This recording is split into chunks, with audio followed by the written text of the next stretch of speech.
Saudações a todas e todos. Segunda parte do livro do Byung-Chul Han, Sociedade do Cansaço. Eu não consigo fazer vídeos curtos, infelizmente. Eu acho até uma coisa muito interessante, é que apesar de ser um ensaio, né, um livro de 100 páginas, é um livro extremamente denso, tá? Ele é repleto de informações, repleto de conceitos extremamente pertinentes e interessantes, tá? Então acho muito difícil sintetizar e deixar uma coisa muito rasa e simplificada e que pode fugir bastante do contexto ali. Avisando vocês que eu tento seguir a linha, né, de minimamente entrar em minhas opiniões e tentar focar no que o autor está dizendo, não interferir muito nisso. Eu sei que é difícil, mas a gente tenta, tá bom? Eu vou falar um pouquinho sobre o Byung-Chul Han agora, quando ele fala no segundo capítulo sobre além da sociedade disciplinar. Nesse capítulo aqui, particularmente, ele vai dizer o seguinte, ele vai se contrapor um pouco ao conceito do Michel Foucault de sociedade disciplinar. É bem interessante que o Byung-Chul Han ele não tem medo, não tem receio de se contrapor a autores e conceitos canônicos e clássicos da filosofia, tá? Eu acho isso louvável.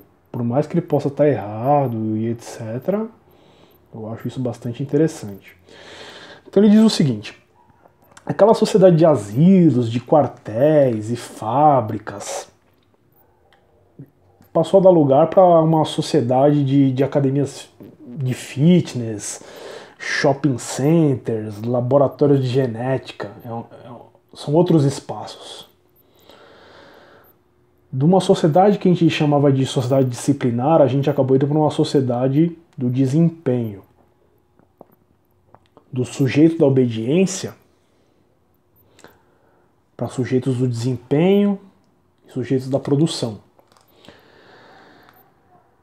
O que o Byung-Chul Han diz é o seguinte: o conceito de sociedade de controle ele não dá mais conta de explicar a mudança que houve. O conceito de sociedade de controle ele tem dentro dele muita negatividade. Isso é de uma era anterior. A negatividade da proibição, da coerção, o de não ter direito. Para essa sociedade do século XXI, uma sociedade do desempenho, onde o poder é ilimitado, né? Seguindo aquela famosa frase da campanha do Obama, né? Yes, we can. Sim, nós podemos. Onde tudo pode, tudo é possível. Uma sociedade de projetos, de iniciativa, de motivação. A negatividade foi ultrapassada. A negatividade ela gerava lá os seus loucos, os seus delinquentes, né, com a sua coerção, com a sua opressão. Mas essa sociedade de extrema positividade, ela também gera, né? Essa sociedade do desempenho, ela gera também os seus doentes, ela gera os seus depressivos, ela gera os fracassados, né? E a sociedade disciplinar, ela tem uma produtividade muito limitada. Porque na sociedade disciplinar, o indivíduo ele tem limites, ele está sob uma opressão, ele produz de acordo com as demandas ali do seu patrão e etc. Então, esse controle muito rígido ele é limitante. Na sociedade do desempenho, ela é muito mais eficiente.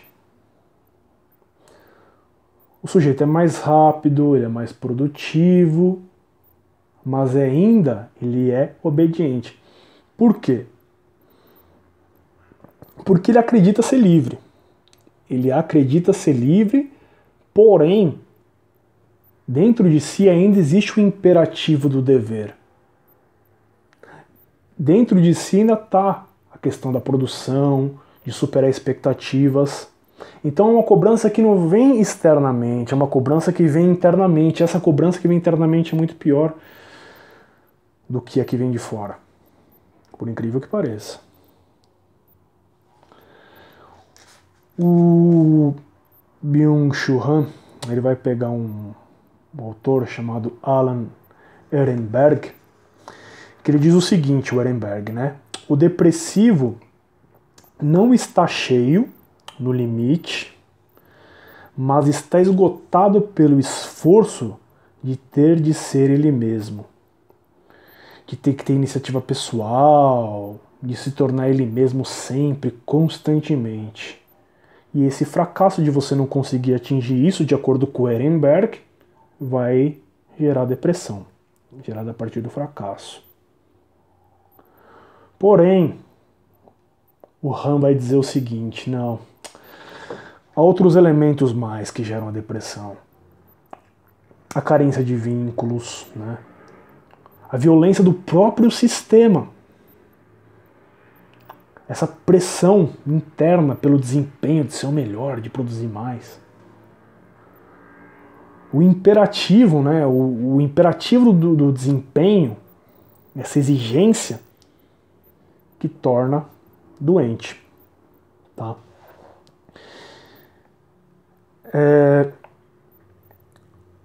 Tem um trecho que ele diz assim: a depressão irrompe em que o sujeito de desempenho não pode mais poder.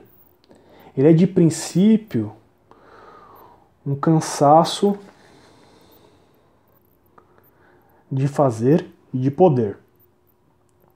A lamúria do indivíduo depressivo de que nada é possível só se torna possível numa sociedade que crê que nada é impossível. Olha só, de novo, né, ele trabalha um pouco com essas repetições de tema, negação do negativo e etc. Isso deixa um pouco complicado. Mas veja só, o grande dilema do depressivo, o grande dilema é o seguinte: o indivíduo depressivo, ele acredita que nada é possível, porém é uma sociedade em que tudo é possível. Então, se você não consegue atingir esses padrões que chegam ao impossível, você está sendo ineficiente. E aí que gera o quê? Uma autoacusação, uma autoagressão pela sua insuficiência dentro desse sistema. O Han diz que é a humanidade em guerra consigo mesma, né? O indivíduo está submisso a si mesmo, mas veja só, você está submisso a si mesmo pode parecer loucura ou contraditório, mas você está submisso a si mesmo é extremamente mais doloroso, mais complicado do que estar submisso a outrem. Porque o que acontece? Você acredita que você está livre, mas você não está livre. Você está preso por essas condições de produção, de desempenho, que você mesmo gera dentro de si. E aí ele vai chamar isso de... ele coloca os termos de liberdade coercitiva, né, ou livre coerção, que na verdade acaba sendo o quê? Uma autoexploração. O explorador é ao mesmo tempo o explorado. E o que isso gera? Adoecimentos psíquicos. E esses adoecimentos psíquicos, eles são manifestações dessa liberdade paradoxal. Porque você acredita que você está livre, mas você não está livre. Você está se auto-explorando.